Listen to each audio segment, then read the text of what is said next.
পাইতে চাই। আর চান্স পাওয়ার প্যাটার্নটা কিন্তু এরকম, তোমরা খেয়াল করছো কিনা আমি জানি না, তোমাদের সিনিয়র ভাইয়া আপুদের থেকে খবর নিলে দেখতে পারো, যে চান্স পায় সব জায়গায় চান্স পায়। যে রোলে এক হয় সে কি ধর্মে খারাপ থাকে, সে কি সমাজে খারাপ থাকে? দেখবে সমাজ ধর্মে এগুলোতেও সে হাইস্ট মার্কস পায়, রাইট? যে চান্স পায় সেরকম ভাবে সে সব জায়গায় চান্স পায়। এমন না যে সে মেডিকেলে পাইলো অমুক জায়গায় পাইলো না, ভার্সিটিতে পাইলো তমুক জায়গায় পাইলো না, এই জিনিসটা হয় না। এবার চান্স পাচ্ছে তো পাচ্ছি, আর যে চান্স পায় না আনফর্চুনেটলি সে কোনো জায়গায় পায়, খুবই কষ্ট হয় তার জন্য। সো আমরা তোমাদেরকে আসলে ওই ব্রিডটাই তৈরি করতে চাই, মানে ওই জাতটাই, তোমরা যে জাতটা আমরা তৈরি করতে চাই, যে সব জায়গায় পরীক্ষা দিচ্ছ চান্স হয়ে যাচ্ছে। আমি তোমাদেরকে কিছু এক্সাম্পল শেয়ার করি ভাইয়া।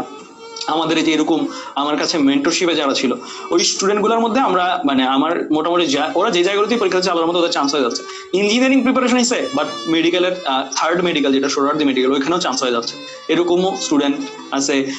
ইঞ্জিনিয়ারিং প্রিপারেশন ইচ্ছে ঢাকা মেডিকেলেও চান্স হয়ে যাচ্ছে, কারণ ওভারঅল তাদের পরিশ্রমের পরিমাণটাই ছিল বেশি পুরো এইচএসসি লাইফ জুড়ে। তো ওদের ওইভাবেই তৈরি করা হয়েছে, ওদেরকে এক জায়গায় চান্স পাওয়ার জন্য, ওদের সব জায়গায় ডমিনেট করার জন্য তৈরি করা হয়েছে। তো তোমরা ওই ক্যাটাগরিটা বিলং করো।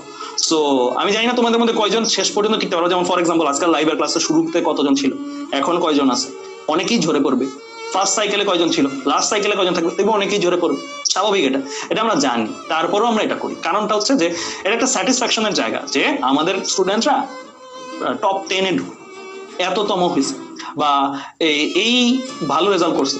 অ্যান্ড এই স্টুডেন্টগুলো থেকে আমরা টার্গেট করি যে শুধুমাত্র বুয়েটে চান্স পাওয়া না, টপ র্যাঙ্ক করা না, বাট অলসো এই স্টুডেন্টসগুলো সামনেও অনেক ভালো করবে। কারণ এটা স্যাটিসফাই, ধরো আজকে থেকে 5-10 বছর পরে তোমরা আল্লাহর রহমতে কি 10 বছর পরে তোমরা মাইট বি কেউ গুগলে চাকরি করবা, কেউ অ্যামাজনে চাকরি করবা, আরো হয়তো ওই টাইমের গুগল, ওই টাইমের জিনিসপত্রগুলোতে টপ মোস্ট পজিশন গুলোতে থাকবা, বা তোমরা মাইট বি বাংলাদেশের একদম টপ নচ পজিশন গুলোতে থাকবা। সো এটা আমাদের একটা প্রাউডের জায়গা না, যে আমরা তখন তোমাদের কাছে যদি যাই বা পরিচয় দিই, তোমাদের সাথে আমাদের একটা কমিউনিকেশন থাকবে, এটা ভাবতেই তো আমাদের ভালো লাগে। সো এর জন্য ভাইয়ারা এই পরিশ্রমটা করি, এন্ড তোমাদেরকে এই পরিশ্রমটা করাই। এটার একটা গ্রেটার উদ্দেশ্য ভাইয়াদের আছে, ঠিক আছে? সো ওইভাবে নিজেদেরকে নিবা, মানে তোমরা সবসময় ওইভাবে নিজেদেরকে নিবা যে মানে তোমার স্পেশাল কিছু করতে হবে। তুমি অর্ডিনারি ভাবে করলে হবে না। জাস্ট লাইক তোমার বন্ধু হয়তো মাইট বি এই টাইমে ঘুমাচ্ছে, তোমার বন্ধু হয়তো মাইট বি এই টাইমে চ্যাটিং করতেছে, তোমার বন্ধু হয়তো এই টাইমটাতে ইনস্টাগ্রাম বা টিকটক দেখতেছে। হ্যাঁ, সাময়িক রিক্রিয়েশন তোমার চেয়ে বেশি, তার অনেক বেশি। তুমি আর ফিল করতে হবে যে তুমি থাকে না রোজার সময় আমরা সংযম রাখি, রোজার সময় আমরা সংযম থাকবো। তো তোমার টাইমটা মনে করতে হবে যে পুরো টাইমটাই রোজা। রোজা এই সেন্সে যে তুমি সংযম রাখবা, নিজের সংযত রাখবা অলওয়েজ। এইচএসসি লাইফে আসো এন্ড তুমি একটা মিশনে আসো, তুমি এনজয় করবা, তুমি আরো বেশি এনজয় করো, সবার চেয়ে বেশি এনজয় করো, আমার চেয়ে বেশি, সবার চেয়ে বেশি এনজয় করো।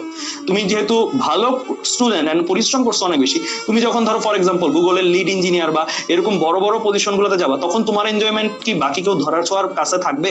তখন কি আমরা বাকিরা কেউ কি তোমার ধরা ছোঁয়ার কাছে এনজয় করতে পারবো? বা তুমি যে পরিমাণের এনজয় করার সুযোগ স্কোপ সবকিছু তোমার কাছে আল্লাহ দিবে, সেটা কি বাকি কাউরে দিবে না। সো তোমরা ফিল করতেছো তুমি 2022-এর ওয়ার্ল্ডটা লিড করবা না, 2022-এর ওয়ার্ল্ডটা তোমার জন্য না, তোমার জন্য মাইট বি এর চেয়ে বেটার ওয়ার্ল্ড, যেটা হচ্ছে আরো ফিউচারিস্টিক, আরো ধরো অ্যাডভান্স টেকনোলজি আসছে, ওই ওয়ার্ল্ডটা তোমার জন্য। ওই ওয়ার্ল্ডে তুমি মার্সিডিজ চালাবা, ওই ওয়ার্ল্ডে তুমি টেসলা চালাবা। সো দ্যাটস ওয়াই তুমি বোর্ন করছো, দ্যাটস জন্ম নিছো, দ্যাটস ওয়াই তুমি পরিশ্রম করছো। এইভাবে যদি না নিতে পারো মোটিভেশনটা নিজের মধ্যে, তাহলে তোমার এই পরিশ্রমটা কখনোই অর্থিক লাগবে। অর্থিক লাগবে তখনই যে তুমি একটা গ্রেটার ড্রিম দেখো।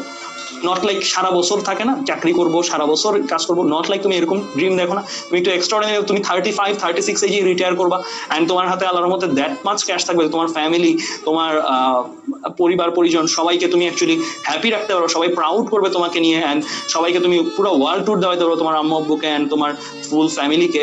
অ্যান্ড তুমিও প্রত্যেকটা জায়গায় মানে তোমার বেসিক্যালি মানে লাইফটাকে তুমি অ্যাকচুয়ালি কি করতে পারবা, যে দান করা থেকে শুরু করে সব জায়গা থেকে তুমি, তোমার এমন হবে না যে কোনো একটা জিনিস অ্যাকচুয়ালি প্রাইস ট্যাগ দেখে নিতে হচ্ছে, বা লাইক তুমি একটা ড্রিম দেখো বাট ওই ড্রিমটা তুমি ফুলফিল করতে পারছো। সো তোমার মধ্যে মোটামুটি ড্রিম ফুলফিল করার এভরি ক্যাপাসিটি থাকবে।